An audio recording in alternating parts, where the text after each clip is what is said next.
2024년 7월 9일 MIN 뉴스입니다.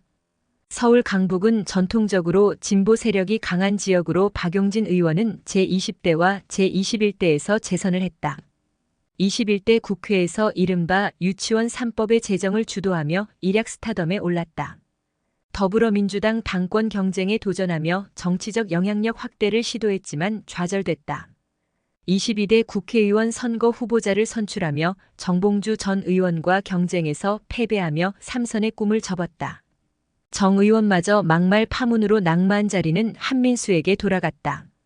박 의원이 대표 발의한 법안은 94건이며 가결 2건, 폐기 1건, 철회 1건, 대안 반영 폐기 11건, 임기 만료 폐기 79건으로 가결된 법안 2건, 가결률은 2.1%에 불과하다. 박 의원은 5월 28일 국회에서 제4회 대한민국 국회의정 대상 시상식에서 우수 입법위원상을 받았다. 2020년 21대 국회의원 선거에서 당선된 서울시 강북구을 박용진 의원이 제시한 선거 공약을 국가정보전략연구소가 개발한 오곡밸리 혁신 선거 공약 모델을 적용해 평가해봤다.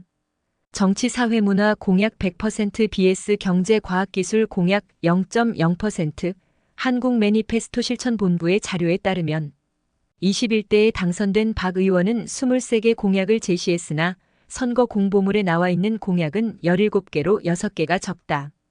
출마를 준비하며 언론을 통해 다양한 공약을 공개한 것도 포함됐기 때문이다. 공약은 정치, 경제, 사회, 문화, 과학, 기술로 구성됐으며 문화 공약이 전체의 47.0%를 차지했다. 다음으로 사회 공약 41.2%, 정치 공약 11.8%, 미래 먹거리인 경제, 과학기술 공약은 각각 0%를 기록했다. 요소별 주요 공약은 다음과 같다. 정치 공약은 강북구 지역 발전을 위한 국비 1,000억 원 이상 확보, 강북과 강남의 격차 해소를 위한 강북발전특별법 발의 등 2개다.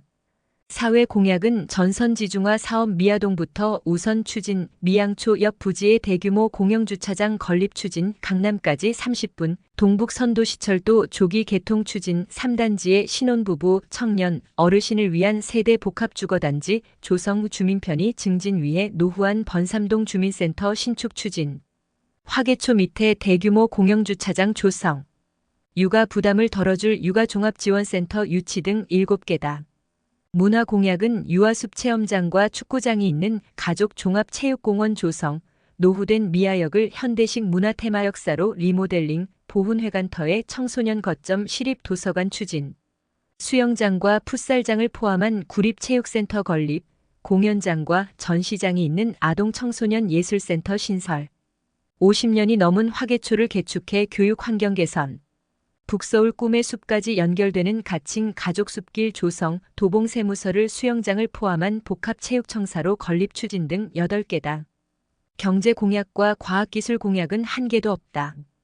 강북을은 삼양동, 미아동, 송중동, 송천동, 삼각산동, 번삼동을 포함하는 지역구로 서민이 많이 사는 동네이다.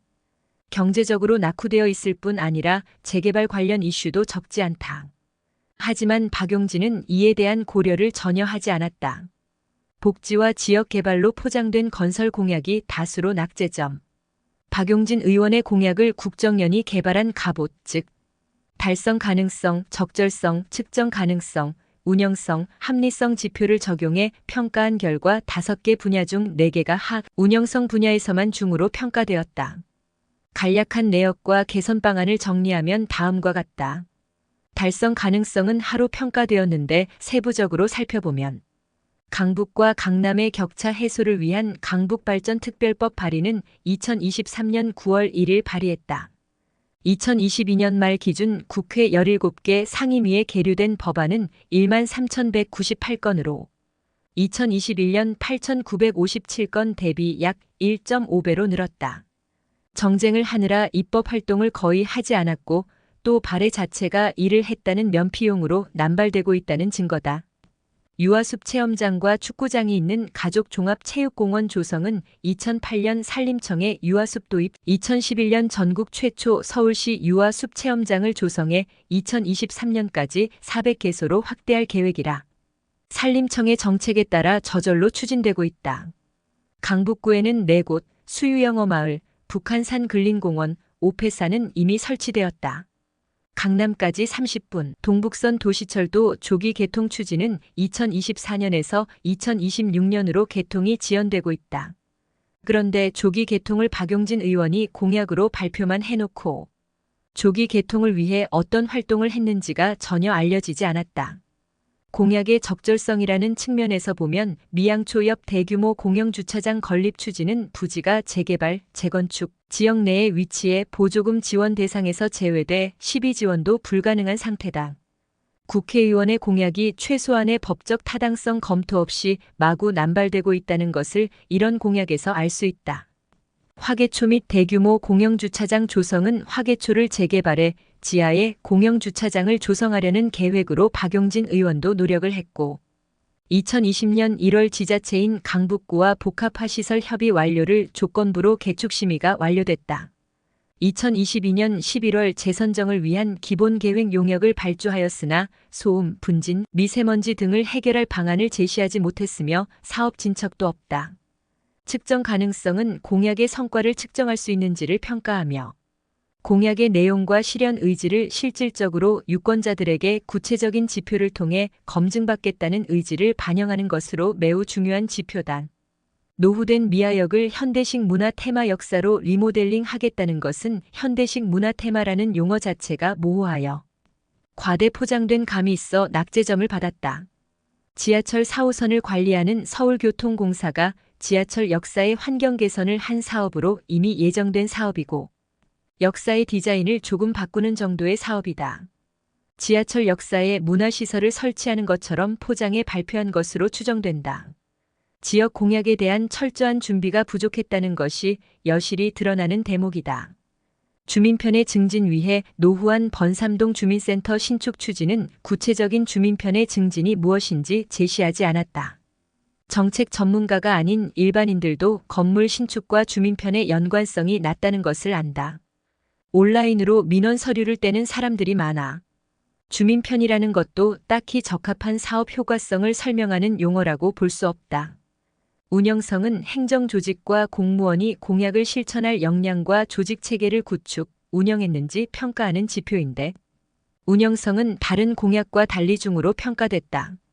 50년이 넘은 화개초를 개축해 교육환경 개선하겠다는 것은 교육환경 개선을 목표로 하는 그린 스마트 미래학교는 시설이 아니라 교육 프로그램과 교사의 역량 개발로 가능한 것이다. 기후위기에 대응하는 교육을 위해 학교 정원이나 학교 주변 환경 정화 등도 필요한데 교육 장비와 교육시설 개선에만 집중되어 있는 것이 문제다. 육아 부담을 덜어줄 육아종합지원센터 유치는 물리적인 공간인 센터는 유치했지만 지금도 육아종합지원센터가 있는 곳도 제대로 된 역할을 잘못하는 상황에서 센터 유치보다 구체적인 운영, 프로그램의 개발, 전문가의 배치 등이 중요하다. 합리성은 전선 지중화 사업 미아동부터 우선 추진은 8기 강북구청장의 공약으로 2025년까지 50% 달성을 목표로 하고 있으므로 굳이 국회의원 공약으로 하기보다는 강북구의 사업 계획에 따라 추진하는 것이 바람직할 것이다. 보훈회관터의 청소년 거점 시립 도서관 추진은 있으면 좋기는 하지만 요즘 청소년들은 카페나 독서실에서 공부하는 것을 선호하는데 굳이 청소년 거점 시립 도서관을 건립할 필요가 있을지 의문이다. 굳이 짓겠다면 어떤 시설을 넣어서 이용률을 높이고 역할과 기능을 할 것인지도 같이 고민해야 한다. 종합적으로 박용진 의원 선거 공약은 5가지 영역 중 운영성 1개를 제외하면 모두 낙제점인 하를 받았다.